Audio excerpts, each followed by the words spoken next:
అక్కడ ఉండేటువంటి ఆ పాప జీవితం ఏ విధంగా ఉందో మనం చూస్తే ఒక్కసారి అవాక్కైపోతాం. అటువంటి పరిస్థితులలో వారి యొక్క జీవితాలన్నీ కూడా దేవునికి వ్యతిరేకంగా జీవించే పరిస్థితి వచ్చినప్పుడు దేవుడు ఒక నిర్ణయాన్ని బయలుపరిచాడు.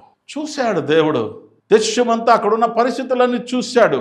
అక్కడ కనపడింది పాపం, కనపడింది అవిధేయత, కనపడింది విచ్చలవిడి, కనపడింది ఇష్టానుకూలంగా బ్రతకటాన్ని చూస్తూ ఉన్నాడు.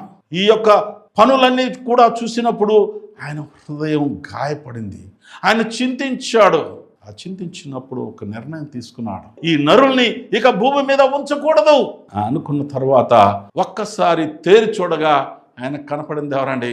మెతుషుల్లా కుమారుడైనటువంటి లెమెకు కుమారుడు నోవహు కనపడ్డాడు. నోవహు లెమెకు ద్వారా చక్కగా పెంచబట్టాన్ని చూశాడు. నోవహు లెమెకు ద్వారా దేవునికి నమ్మకముగా, విశ్వాసముగా, నీతిమంతుడుగా తీర్చబడి ఆయన ఈ లోకంలో ఉండటాన్ని చూడటాన్ని మనం చూస్తూ ఉన్నాం.